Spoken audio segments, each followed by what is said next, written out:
Welcome everybody listening to A Taste of AZ podcast. I am Luke from A Taste of AZ, and today we are with James Johnston, and we are here at Fire and Brimstone in Gilbert. How are you doing today? Good, man. How you doing? I'm doing very well. So if you wouldn't mind, give me the quick, 3-4 sentence explanation that you typically give people to run down what Fire and Brimstone is. All right. So we mainly do wood-fired pizzas. Everything is cooked in the oven here, regardless of if it's a pizza or sandwich or pita bread. But yeah, we do a lot of unique pizzas and then some classics as well, and just like a neighborhood pizza joint that has a good brewery and winery next door too. So, well, and the food, you mentioned you have some interesting takes on pizza and whatnot, and so I'm excited to get into that. But I'd be remiss if I didn't mention that we are here at Barn One, Bar None, however you like to pronounce it. Yeah. This wonderful mecca of Arizona food and so much more than that. So we're going to jump into that. If you're not familiar with Barn One or Bar None, as they sometimes call it, make sure to check it out online and make the trip down here, because it's more than just a place to stop and grab a beer. So we'll dig into all that in a bit. But if you would, go ahead and tell me, are you a native of Arizona? I am, yeah. I was born and raised here, and my mom was born here as well, and my dad's lived here most of his life. Okay. So, yeah. And so what part of Arizona did you grow up in? Was it near where we are now? I grew up in Mesa, Chandler, Tempe, and Gilbert, kind of. So I've lived in Gilbert most of my later life, and then younger life was more in Chandler and Mesa, and then college in Tempe. Okay. So. And so when you were growing up, were you obsessed with food as a lot of chefs are, or is that something that came later? It's kind of funny. My dad is a restaurateur as well, and I kind of want to go the full opposite direction. And so I actually went to school for industrial design. I wanted to design furniture. Okay. And I enjoyed it a lot. And I worked at a design firm for a while out of college, but I was interning, so I had to make some money. So I was working at a restaurant in Gilbert called Liberty Market. Okay. And I loved cooking more than I did what I'd gone to college for. And it took a little bit of time because it was a hard pill to swallow, that you've worked this hard for something that you're not going to do. Sure. But I just decided to bite the bullet, and I said, this makes me happier, and I really enjoy it. And it's a creative outlet of its own. So I'm very happy that I made the switch. But well, and I'm sure that's an experience that resonates with a lot of people for one reason or another, right? Yeah. That's kind of life, in my perspective, is, you expect it to be one thing, and it turns out to be another thing. So when you are finding more and more that you love cooking, what are you spending your time doing at that point? Are you making fancy dishes, or are you doing more like line cook work? I started off mostly like line cook kind of work and stuff, and then I feel like that kind of naturally evolves into being interested in other kinds of food. Mm-hmm. And so just traveling, you try all kinds of new things, and then just exploring international grocery stores and trying new restaurants and watching YouTube and stuff. You just start to build this knowledge that I think nowadays is a lot easier to build, and buying cookbooks and just looking for inspiration, and just for fun, really. You cook all day at work and you cook what you're supposed to cook, but then you get to go home and cook stuff that you just want to do for yourself, Well, and it sounds like you are taking more of an artistic approach. Obviously, there's certain, an analytical side of adding, new flavors and things like that, but it sounds like you are very much teaching it as an artist would. Would you say so? I think, yeah, we really enjoy doing something a little out of the box. And so, my employees, they're awesome guys. And most of the specials we come up with, someone has an idea and we just start kind of playing around a little bit. And then they turn into some pretty wild ones sometimes. And is there a particularly wild one that pops into your mind? We did a pretty weird one last week for Halloween that was SpongeBob themed. It was the hash sling slasher. Okay. But we did a squid ink crust. And then we did Middle Eastern spiced hash browns with prosciutto and roasted red peppers and stuff. So they get kind of wild. Right now we have a chicken shawarma one because my mom's 100% Lebanese. Okay. So we do have quite a bit of Middle Eastern influence in a lot of the food as well. So when you prepare with squid ink, does that impart a substantial flavor on it? Because obviously it affects the color of something. It affects the color mainly, but it gives it almost, you'd think it'd be like a seafood flavor, but it's almost more like an earthy flavor. Kind of almost like a mushroomy kind of flavor. Sure. And it affects the texture a little bit too, but yeah. How so? Making it a little softer? It almost gets the bottom almost gets crackery almost, where it's it's almost creates small bubbles that then solidify. It's hard Very to explain, interesting. but Yeah. it's like very crispy on the bottom. Well, and it's such a unique ingredient, right? It would Yeah. be hard, I would think, to pin down exactly, what mechanism is describing how it affects the flavor and Yeah. everything. So is that something you still have on your menu, or is that done with Halloween? That one's done with Halloween, but we bring back the black crust every Halloween. Okay, so nice, we switch nice. up the pizza, but the crust always comes back on Halloween. Well, I know what I'm doing Halloween next year, because that sounds like a very unique pizza to have, for Cool, sure. cool. So once you kind of grasp that you want to go in the restaurant direction, obviously your father, Joe Johnston, very prolific Arizona restaurateur. Yeah. Did you grow up among the concepts? I would assume did, so. yeah. So I was born right when Coffee Plantation was opening, which is his first concept. That was a long time ago, but the main one on Mill Avenue was like a big coffee house, kind of like late night hangout spot. So I grew up around that, and it was very like eccentric back then. And so grew up around that, and then in the future, Joe's Farm Grill, Joe's Grill Barbecue, Liberty Market, and all those places. And so was Joe's Barbecue next after that? Yeah, so I went Coffee Plantation, and then after that was sold, then Joe's Barbecue, then Farm Grill, then Liberty Market, and then now they have the Topo at Joe's Yeah. Barbecue also. And so as you're, seeing these things come together, are you, registering like, oh, my dad is doing some big stuff, or is it kind of just, oh, it's what he does for work? It's kind of just what he does for work for me, but Sure. but then sometimes it's funny when you see people come in, they're like, "Are you Joe?" And Yeah, you're yeah. like, so yeah, but for me, it's just normal for him. It's just kind of what I've always known him doing. Did you work in any of the different locations or no? When I was really little, I bussed tables at Joe's Barbecue, but I was like 5 or 6. I was just helping out or whatever. And then I actually did the demo at Liberty Market when they remodeled. Okay. And then I worked at Liberty Market for 8 years as well. So, we were talking before we got rolling about how you did some demo in your house and whatnot, and you just mentioned how you were an industrial designer, I believe you said? Yeah. Industrial engineer, correct? Industrial design. So, Okay. So more product design Sure. kind of stuff, yeah. And so, as you're growing up, were you like a maker of things, if you will? A young inventor? I definitely liked building stuff and, Legos and stuff, and I'd make little inventions and things like that. Sure. And probably that's from my dad as well. He's trained as an engineer. And Okay. so he'd bring back home like VCRs and stuff just for us to take apart and stuff like that too. So I like mechanical things as well.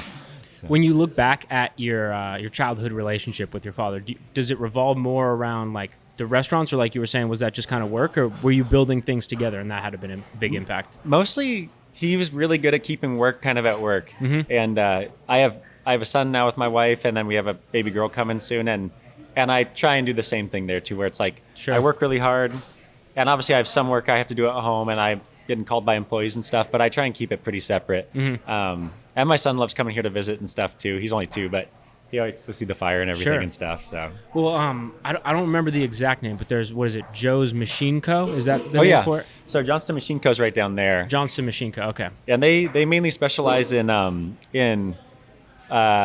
like kitchen machining. So like they make like all the salt and pepper salt and pepper shaker heads Yeah. for Hillstone Group. So They made a tortilla press the they other made day, a tortilla right? press for I think Gadzooks, maybe Gadzooks, but That some thing other looked local like you places. could press like raw Oh, steel yeah. with it. Yeah, That was yeah. epic. I played around with it a little bit. It's Yeah? pretty cool. Yeah. And so, during your childhood, when you're making these things and whatnot, what kind of stuff were you putting together? Was it anything substantial, or was it more just kind of kids being kids? Well, my dad loves like cars and automobiles and stuff like that. So with him, I built a Vespa and wow. and a old Mustang, and then I've put together one of our old farm trucks from the farm here. Really? So I drive that sometimes. I like cars and stuff. So Those a are lot the kind of things that give you the foundation for life, though, right? Like I wish growing up, my family did more things like that. Not to make it sound like I'm speaking ill about them or anything Yeah. like that, but it would be nice to know how to set a toilet and do a little bit more around the house than I've been able to do of lately. It is pretty fun. It teaches you a lot of patience, mainly. Sure. And And problem solving as And well, problem I think, solving, which yeah. when you become a business owner is a huge thing. Yeah. So once you kind of begin falling in love with food more and more, where do things go from there? Did you bounce around a few different places? I mainly worked at Liberty Market, and I did like almost every job that was there. And then I moved to LA for a while to try and work at some places there, but I ended up working at a motorcycle shop instead and Okay. stuff. And yeah, I've cooked with like a lot of different people from other restaurants, and my roommates were always chefs. So like Clever Koi's one of my favorite places in Gilbert, and I had a roommate that was the head chef there. So Okay. we always, we worked together on a lot of stuff, and that's one thing I think that's really awesome in Arizona. I think the food scene here, I think for the most part, most people really want what's best for everybody else too. Absolutely. Like I think that almost all the chefs I know in town, they're super good guys that really want the best for everybody. And especially with COVID and stuff, I think it's created a more close-knit group. Yeah. And I think over the last few years too, the way that Arizona chefs have decided to like really treat their employees really well and stuff too, I think is a huge, awesome change in the restaurant industry. And yeah, I love it. Well, you see, memes and stuff on the internet that, make the joke of, how difficult it can be to work in a restaurant. And I'm not saying by any means it's not difficult to work in a restaurant. But it almost upsets me sometimes, even though I have no skin in the game necessarily. But the people that I've met doing this podcast and through the magazine and whatnot, and seeing what they do for their employees, we did an episode that will be released soon with Joe's Real Barbecue with cool. Tad, and he was explaining the things that they've done over there for the employees and whatnot. And it's like, how much more could you really ask for from an owner? And I think to just look at Arizona food and beverage with the perspective of community, as you're saying, from what I've heard from other chefs, other writers and journalists and whatnot, it's very, very unique. And so you mentioned you have a relationship with Clever Koi. Is there any other people that were helpful in getting this place open? I got to give big props to all the guys at Liberty Market. That's like my main. Sure. Like I went from being a design student to 8 years later, having been a front of house manager, worked the line for different shifts, done breakfast, dinner, lunch, worked the pizza oven, everything. And so I learned a ton from them. How long were you there for? I was there for 8 years, so Okay. quite a while. Yeah. And at the time I was working a ton, just trying to get my bearings and stuff. And so I really enjoyed it there. And I think one thing that's nice with restaurants is you build like a family almost. Like my employees here, like when they leave, they're like, "Bye, I love you." Like it's like not weird to anybody because it's like we just are like a family here. And it was Sure. like that at Liberty as well. Yeah, it's just if people haven't worked in a restaurant before, it's a hard thing to explain because it's a hard job. But it almost like builds this camaraderie that is super tight knit and it's just awesome. Like I haven't experienced that in other fields that I've worked in and stuff. Well, I mean, just the proximity alone. Looking behind you right now, you got the wood-fired oven. You got two guys working. You can tell they're crushing, preparing for probably what is going to be a nice dinner rush for you guys. They're right next to each other, right? So if you have people that agree on culture and then you have the proximity of being there and not only being close to each other, but really relying on, a crew of people to go from scratch ingredients to a pizza coming out of the oven, you kind of got to like each other, right? And you kind of got to build that family vibe. How is that as a learning experience for you going from someone who is working in a restaurant to leading a team at a place like what you've got now? I think one thing that I really learned from working in a restaurant is just how I learned there were certain things that I didn't like to do at restaurants or certain things that I personally didn't want to do. And so when I opened my own place, I just decided that if there's something that I don't want to do, I'm not going to really make my employees do that either. Sure. So like our hours are Monday through Saturday, 11 to 9 p.m. every day. And we probably could make some more money if we stayed open later, but at the same time, I spent enough days up till midnight mopping and then driving home late and then getting back to work early and stuff. So things like that, or I'm really like, I try my best to grant like every request off just because people have lives and we all work so hard. And so when we have something we want to do, I try and make it so it's like my employees feel free to live their life, but also work hard here too. And we take a staff trip every year to San Diego and we do a lot of fun stuff together. So yeah, those are the main things. Just that family feeling, you have to really cultivate it a little bit. And so mainly that, I guess. Well, when I think about, where the world stands right now, getting a little grandiose, a little bit visionary, if you will, you think, there's a lot of turmoil. There's food stuck in cargo ships off of California. There's all sorts of stuff making it more difficult than it was a couple of years ago to just do simple things. And obviously life isn't that tough, right? We're sitting here drinking a local beer, probably going to have some pizza for you here shortly. We're enjoying it, but the point I'm going for is that when you build a community around something like what we're sitting at here, being Bar None is what I'm going to call it thus forward, where you've got this many local people that are focused on building the community, as you just said. Not only are you having a focused point for people to be employed, but they like being employed there, and people around the community can not only get food from you, but there's also food growing on the property. And if there were these kinds of concepts all over Arizona and all over the United States, I think it would be much more along the lines of what, we as a people need going forward. And so being a part of something like this, it must be a pretty novel experience. I know you worked at Liberty Market for so many years. Is it different being in a place like this, operating a business? It's different in that our surrounding businesses are working together with us. So like I love having the farm right there. It's a small organic farm, so they don't have everything that we need, but when they do have stuff that we can use, we try and use that. And it's nice being able to be like, hey, I need this today or tomorrow. You have it. And then it just shows up here half an hour later sometimes. Sometimes they need some time to go out in the field, but it's super convenient. And then, we have Uprooted Kitchen is in here as well. They're a vegan restaurant, so they make all of our vegan products. And then we serve food at the brewery and at the winery. So everyone just kind of works together. So that's a little bit different than a normal, standard brick and mortar restaurant where this is your space and the next door, that's their space, whereas here it kind of melds a little bit. Absolutely. And then my buddy Matt and I opened an ice cream shop in here.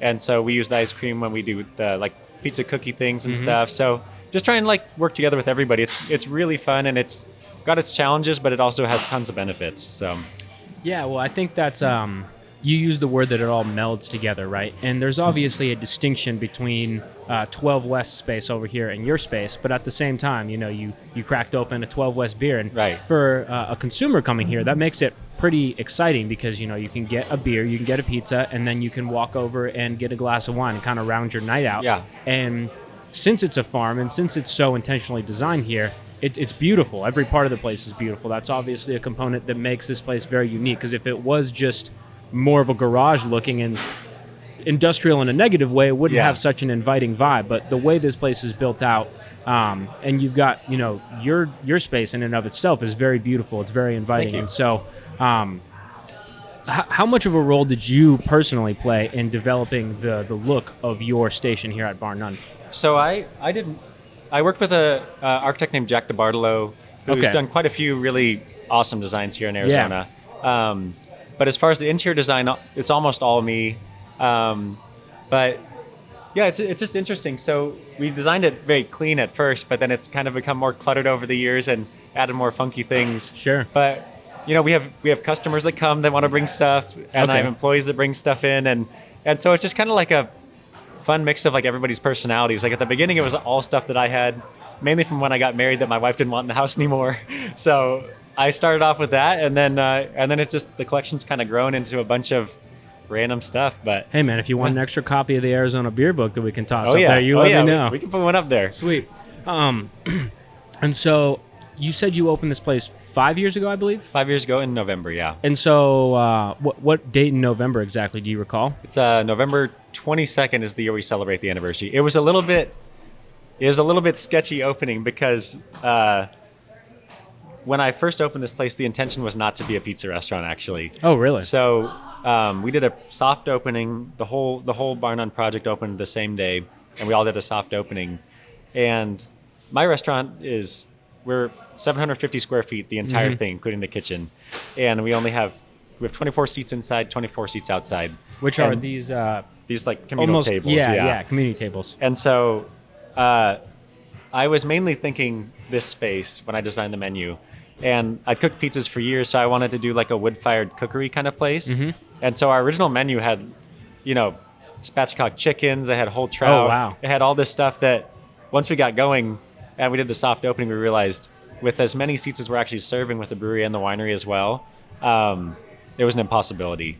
And so we nixed the entire You can only menu. fit so many spatchcock chickens in there, right? And they take way longer to cook than a pizza. Yeah. How long does that take to cook in a wood-fired oven? They were taking like 12 minutes or so, but we cook a pizza in like 3. Yeah. You know. 12 minutes doesn't sound crazy, but you can imagine if, 5-6 groups order spatchcock chickens all at once, that's going to take up a lot of room in that oven. Yeah. That sounds incredible, though. Do you ever do that anymore or no? So we're actually, I'm inviting all the staff that's worked for me this entire time. Okay. Like whoever's worked in the past or currently, and we're going to serve them on we're closed on Sundays. So on the Sunday this year, it's a 5-year, we're just going to kind of block it off, and I'm going to cook the full menu for the staff. So shoot, you might get a job application from me, if so I you can want to sneak attend. in, you can sneak in. But then we nixed the whole menu literally after the first day. Really? And we opened up with we had a margarita pizza, the Fire and Brimstone, which is like a Middle Eastern Shakshouka kind of based recipe. You could build your own, and I had like 3 salads, and that's it. We just nixed everything. And then we built onto that slowly, and now we have too many pizzas now. I can't remember. Sure. It's like 20 different ones now. So. And so I don't have your menu in front of me right now, but how does the menu kind of break down in terms of pizza relative to the other items you have? And what are your different categories, if you will? So we have like a odds and ends kind of appetizers section. So we have like the classic, like an antipasto plate, but then we also have like a Mashup plate that's more Middle Eastern inspired. We do our own pita and hummus that we make here. But it's kind of very eclectic. And then so we do the appetizers, odds and ends, salads, sandwiches, pizzas, and then we do the, in a cast iron, the cookies and stuff for dessert. But it's a pretty simple menu, but there's quite a bit of options for everybody. Well, the Mediterranean influence is very clear, obviously, right? You referenced that before. Is that how you personally eat, or is there, obviously you mentioned that your mom has that background as well. Yeah. What really reinforced that as a component of your menu the way it's become? I think it's just something that I grew up with so much, and when I was a kid, it was very uncommon, and it's become more like socially normal to have Middle Eastern food or wherever, and so it's kind of exciting for me that some of the things that I grew up with now people actually want to try them. And so we do a lot of like twists on some of those things, and also just kind of introduce things that aren't quite as mainstream yet, but that are delicious. And so we try to do some of that too. And also my wife's from like a really small island in Micronesia near Guam. Okay. So we do some like chamorro dishes and stuff sometimes too. And so all kinds of things, just wherever we travel to and stuff, it's just fun to learn as much as you can there and then bring it back home.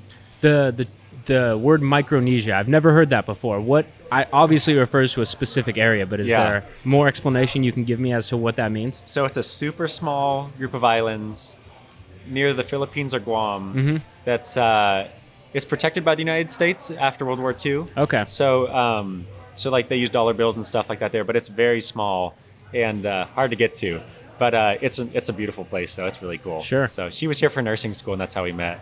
Okay. And we met at Liberty Market when I was cooking pizzas. Oh, so, wow. Yeah. So shout out again to Liberty Market. They really did a lot for you, huh? Yeah. So when you're serving these dishes that I don't know if they're exactly what you were eating as a kid or influenced by that, but that's got to be pretty exciting for you to take these experiences that you grew up with and put your own twist on that and then invite new people to enjoy that. What is that experience like? It's just nice because when I was a kid, I'd bring pita and hummus and tabbouleh and stuff to lunch. And is your mom making She'd make dishes? it all, yeah. Oh, or my grandma would. And kids would be like, what is that? And nowadays, every like 5-year-old, the parents are like, what's on the menu they can eat? Pita and hummus, Thank God for Pita Jungle for being a big part of that in Pita Arizona. Jungle did right? a big part of that, yeah. And so it's just exciting to see that. Like, and we're trying to work on expanding the menu more in the future and stuff, and I do want to bring more of that Middle Eastern influence as well. But yeah, it's fun. The staff loves it all, and I've got some guys on the staff that are part Middle Eastern as well too. So everyone kind of brings their own kind of vibe too. So well, that's not really a crossover that you see a lot. Is Middle Eastern food with pizza, right? Right. Yeah. We brought up Pita Jungle, which they make great food, obviously, and they have their Chipotle chicken lavash pizza, which is one of my favorite things to order there. But other than that, I can't think of any time I've ever seen that crossover before. And so that must give you a fun canvas to play with, but also kind of a unique food and flavor experience for people to come and enjoy. Yeah, I think so too. It's just it's flavors that people are getting familiar with, but maybe some spices and stuff that you can mix with something else, and you can bring a Middle Eastern flavor or something from Asia or something like that, and mix it with something that you can make work for people's palates that they're just excited about trying. And Sure. So we do a lot of that with the specials. We've done like not this Middle Eastern, but we did like a birria pizza, and it came with a consomme and everything, and people loved it. So it's just trying fun new things. Just fun to experiment, Well, because, running a restaurant, especially, with high volume of pizzas, right? I feel like, not having run a pizza restaurant myself, but I feel like at a certain point you can get almost pizza burnout or whatever you've been cooking for so long. Yeah. But to have the ability to incorporate these different cultures into it and these different flavors in a very unique way, right? Very, very novel. But then also having access to the farm, and then to be able to send that over to 12 West for people that maybe came in for a beer and didn't expect to have something like this, or Garage East as well. What do you feel like, has there been a hurdle of kind of introducing people to these flavors, or are there specific flavors or pizzas that have been not necessarily a battle, but maybe surprising to people that they didn't expect they would like so much? I've been pleasantly surprised that we have some pretty weird pizzas on the menu, and people are very open to trying almost anything. Really? Like Lucretia, who's the GM at 12 West, she had this idea for a pickle pizza, and I thought, I was like, that's insane. So I made her one. And then someone saw it at the bar. They wanted to try it. And so we're like, all right. So we did it as a special, and it's on the menu now, and it's honestly amazing. It is on the menu. Okay. It's What is the pickle pizza? We call it the Big Deal. The Big Deal? Oh, Yeah. I like that. I like that. But people are very open to trying new stuff, I think, nowadays. And so I got to know, though, what's on the pickle pizza? So it's like a white pizza. So it's like a garlic and oil base with shredded mozzarella and ricotta, and then dill pickles. And then we make like a homemade buttermilk ranch that goes on it, and then fresh dill at the end. Oh man, that sounds it's pretty good. Very unique. I've never heard of anything like that before. It's unique, and I eat it with buffalo wing sauce instead, and it's killer. But it sounds weird, I know. See, I got to try that one because I am not a big pickle guy. Okay. But if I'm drinking a beer, fried pickles are like the best thing on planet Earth. It's basically fried pickles in a pizza, because you have the crust is the crunchy, crazy. You have the ranch, you have the pickles, so it's really good. What are some of the other unique items that you've had on the menu, either as specials or that are on there right now that are very popular? I would say that one thing that we haven't done as much recently with COVID and stuff, it's harder to get certain things, but we were doing quite a bit of, like on the weekends, doing whole fish in the oven. Wow. So we're doing like whole snapper, and that's always interesting, and it's a cool experience for people to eat like that. I'd say the Fire and Brimstone pizzas are one that's based on a dish called Shakshouka. And that's a very unique one. We have one called the Mediterranean Mashup, and it's got like a mix of all kinds of flavors, but it has other stuff on it too. But it has these peppers called peppadews from South Africa. Sure. They're like a sweet pickled tangy pepper. So just that kind of stuff. That's what the staff likes too. They like to try new things, and so they're always trying to like push people to try something new. So well, and with an eclectic and diverse menu, having it centered around a wood fire gives people kind of a way of understanding it. You can almost imagine, can it be cooked on a wood fire oven? If so, it might make its way on the menu here, it sounds like. Yeah. So you mentioned that you also have an ice cream spot. Is it just along this kind of main walkway as well? Yeah, it's just right over there. It's called Cream of the Crop. Cream of the Crop. Okay, Yeah. I saw that right. Yeah. You kind of see it right as you enter in. So Yeah. what is the story behind that? So a buddy of mine named Matt Salea, he's worked here with me for a long time, and we actually worked together at Liberty as well. So I've known him for years and years, and he's super talented when it comes to desserts and anything sweet. Okay. And I knew he'd always been interested in it. I bought him an ice cream machine years ago for like a Christmas present, and he just got really good at it and was pursuing Like a commercial ice cream machine? It was like one of those cheapy home ones, you know. Okay, sure. But I've got one at home that I've never touched before. So that's kind of how I was at first too. Yeah. So he was just playing around with it all the time and creating these awesome flavors, and finally it got to a point where we were just talking. I was like, Matt, I think we got to like do something with this if you're interested. And so we were fortunate enough that a spot opened up in here, because it doesn't open up that often. Sure. And so we were able to get that space, and I just told him, I was like, I'm more on the business side of that one, and he's more the genius behind everything. Okay. But it's a really cool spot, and there's a lot of flavors that we get from the farm. We do a lot of weird stuff over there as well. So we've got an ice cream with charcoal in it right now for Really? Halloween, and all kinds of crazy stuff. We've done a chicken and waffles ice cream. We've done Thai iced tea. We do have vegan flavors all the time too. And yeah, it's just super fun. He's like me, where he just likes to be creative and see what he can make work for something. Yeah. And so yeah, we really enjoy that together. So it's a fun time.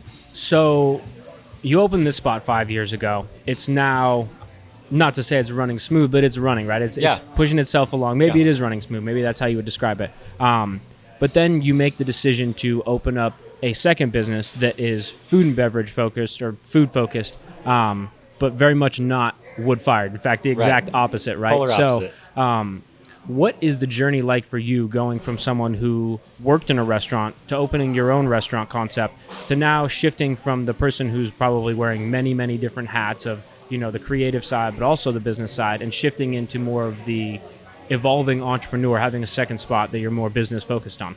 I would say it's definitely a big transition for me. And opening a place in the middle of COVID was also a big challenge. Yeah. And so I would say it's been really great. Getting the word out about stuff right now is more difficult. So I appreciate you doing this podcast with me. Well, and of stuff. course. But I would say there's definitely different challenges now with COVID and some folks not wanting to go out as much and things like that. So I guess I would say that as of late, most of my creativity has been geared towards just how do you make things work in the environment that we're in right now. That problem solving you learned building stuff as a kid. Which is, in a way, it's nice, but in a way I do kind of miss some of the more creative cooking things that I could do before, where, we can't really like cram the place out like we used to, where we just we do special dinners where we'd fit like a ton of people in here and do like a community dinner and stuff. Those kind of things have had to take the back burner for the time being. Sure. But yeah, I think there's always like things you have to solve creatively, where it's either with food or with business or whatever. It's just trying to balance all that stuff, and balance family and home life as well. And just trying to focus on whatever I'm working on at the time. I just want to do that as best I can, but then not let it affect everything else in my life all the time too. So I guess that's the biggest transition, I guess. You're just trying to figure out like, how do I keep my head afloat all the time on everything I'm working on? Yeah. Well, I know exactly what you're talking about, because you got the book. Yeah, I got the book, magazine, and then I do photography and video marketing and stuff as well as my day job, if you will. But they're businesses that I run, and then A Taste of AZ is with my partner Eric, who is not here today, but a co-host of A Taste of AZ podcast. And that's one of the most overwhelming yet exciting parts about running a business, right, is the personal development that is required. If you're not willing to grow, not only as a chef in your case, but also on a personal level, to be able to mature and understand what do you need from your business, but what do you need from your family, and how do you blend those two. Yeah. That's something, especially talking with a younger person like yourself, at least in the grand scheme of a lot of restaurateurs and whatnot. It's curious to see how that has developed, and see how a lot of the chefs of prior generations, your godfathers of Arizona food, Christopher Gross, doing a podcast with him and having him explain how he illegally immigrated into France just to be able to work there and running from the police and whatnot. It's interesting to see how these people built the foundation of Arizona food and beverage, much like your father was obviously a part of that. But then to see the reins handed down directly and indirectly to people like yourself that are building the new evolution of that. Definitely. What do you see the next evolution of Arizona food and beverage looking like? I think that we're going to see a lot more people opening restaurants that were employees that probably never thought they'd open a restaurant. But I think that the smaller restaurant concepts are going to become a lot more popular. And I think it opens the opportunity for someone who thinks, I can never afford to do that. Sure. Because like this space is super small, and I didn't think that I'd be able to open a restaurant when I was able to, but once you scale it down, you can really do something pretty cool, and we start to see that a lot more with like pop-ups and stuff like that. Yeah. So I think that's going to I think that'll continue in the future. I think that especially as real estate in Arizona has gotten more expensive and stuff like that, that you'll start to see young guys saying, you know what, I'm just going to go for it and open like a tiny little shop and just do one thing really well there. Yeah. Instead of trying to open up like a really big restaurant, which has been kind of the trend for a while now. But I think that the smaller spaces are going to really thrive in the future. And I do think too that the lifestyle of chefs has changed quite a bit over the years, where I think before it was almost like you were like pirates, and really like kind of rough and tumble, and you were going to work 80 hours a week every week and be out late. And I did that for a while, and it's fine, but I think people are starting to realize that the balance between home life and work life is important in restaurants, not just in other fields, And so I think that's a healthy thing, I think, for restaurants, is that people are starting to understand that the balance between home and work is also an important thing to work on too. Well, and maybe I'm being naive because I'm not serving pizzas on a slam Saturday night, but it seems like consumers are becoming a little bit more conscious of, if I want a pizza at 10:30 at night and I want it served up in 5 minutes, that means someone's working late at night when they've got a family to get home to. So, like you were mentioning, you close at 9. I would assume you've gotten more than one angry phone call or something from someone saying, why aren't you open a little bit later? We get people asking, but they're pretty cool about it for the most part. And also we're really busy on Friday and Saturday nights, so lots of times we stop taking orders at 9, but pizzas are still coming out for a while after that. So lots of times if we have someone coming and they're like, oh man, I really wanted a pizza, we can make it happen. You sneak it in there? Yeah, we're usually pretty good No about that. spatchcock chickens, though, on a No busy Friday spatchcock night. chickens. Yeah. And another part of that, too, is I think, we talked about kind of the novel essence of what this place is. You, even though you are renting out, I don't know exactly how your rent works, and we don't need to get into that, but you've got, you describe it as a small place, which it is, but you've got an extra, I would assume, 25 to 50 tops with the other concepts being 12 West and Garage East located here. That helps you out in terms of your business, but it also helps them out because now it is more of a destination to go to 12 West than just, you're not just going for beer. If you have someone in your group that wants a pizza, well, perfect. Now you've got a great solution. And just around the corner at Air Guitar, you've got all those new houses popping up, but they're going to have restaurants in bottom is what I understand. And so as you kind of build even more and more and compound that destination factor to it, it creates a community of businesses that play against each other, but then all the people living here, they're like, I could use even more of these spots popping up. So being that you grew up here, is it really interesting and odd to kind of see how much the place has developed? It's a little bit odd to see how it's developed sometimes because I actually worked on the farm here too when I was younger. And so when I was a kid, it was like alfalfa and cotton fields like as far as you could see. So it's bittersweet sometimes. I'm super happy that we have a lot of cool stuff in the epicenter. A lot of like the big Phoenix restaurants are going in there. But at the same time, sometimes I miss little open views and stuff like that, But yeah, it's great. It's just, it's just part of time going on and things like that. And I am so grateful to be in here where I have memories because I used to work in this barn back then. But now we have great neighbors like 12 West and Uprooted and the winery as well. What was it like working in this barn as a kid? It didn't look like this. There's some basketball hoops in here, and we had all these seed bags and everything in here, and all the tractor. It does not sound like the Arizona that I personally grew up in. No, it was like the old West. Ray Road was a dirt road when I was a kid. So my parents would send me out here with my grandpa, and we'd work on the farm and stuff. And I do miss those days sometimes, but we're lucky to be in here with everybody else and really work with everybody as best we can too. So it's a really like a match made in heaven for everybody in here because, food has a lot more complications to it than pouring a beer or wine. So we are very fortunate to have all the seats over there, but then we can provide a service that they don't really want to get into, and have a whole kitchen staff and then have to have a kitchen and everything. So it's kind of a nice, we all can work together and create something that's unique together though, instead of just individually doing our own thing. So it's been really nice. Well, and if you're going to have to change your childhood basketball court into a business, it's got to be pretty cool for it to not only be a business in your part, but also having such tremendous other people around. Yeah, definitely. Instead of just, if this was torn down and turned into a strip mall, it would be a totally different thing to add to the community. Definitely. Yeah. Nothing against strip malls, but it doesn't have the, not only is this place filled with local businesses, which you don't typically see in strip malls, at least in this fashion, but also it's beautiful. It is a cool building for sure. Yeah, it's very interesting. If you've not been here before, I can't think of anything that I've ever been to that's quite like this place. Yeah, in Arizona, I don't think so. There's the only thing that's like kind of like it, but on a much grander scale, is like Liberty Station in San Diego has some of that similar stuff, but that's like a huge project, you know. Or I went to something in Seattle similar, but in Arizona, it's pretty unique, I think.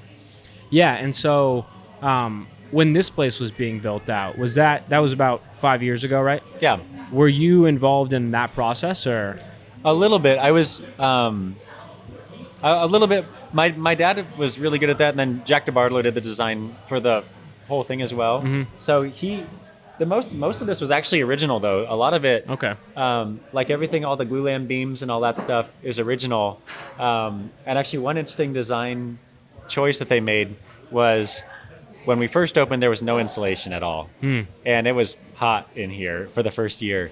But they wanted to preserve all the original elements of the bent wood beams and stuff like that. You can't really get that stuff anymore, and if you do, it's super expensive. And so they actually built a whole nother outside of this building. So there's actually insulation and then a whole nother corrugated aluminum it's like jacketed skin that looks like it's original, but is actually about 4 years old now. Wow. So to preserve the authenticity of the building, they actually he's the architect who did air guitar, right? He is, yeah. So he obviously likes very ambitious projects, because to jacket an entire building to retain the original nature of it not only sounds extremely complicated, but it paid dividends, right? Because when you look up in here, you feel like you're in a barn, which is obviously a pretty big component of what this place is. For sure. So with all that said, things are obviously in an interesting time right now. You've heard it a million times at this point, but what's next for you guys? Do you have any plans of things going forward? Maybe digging back harder into the specials or anything like that? Definitely, as hopefully things start to go back to normal soon.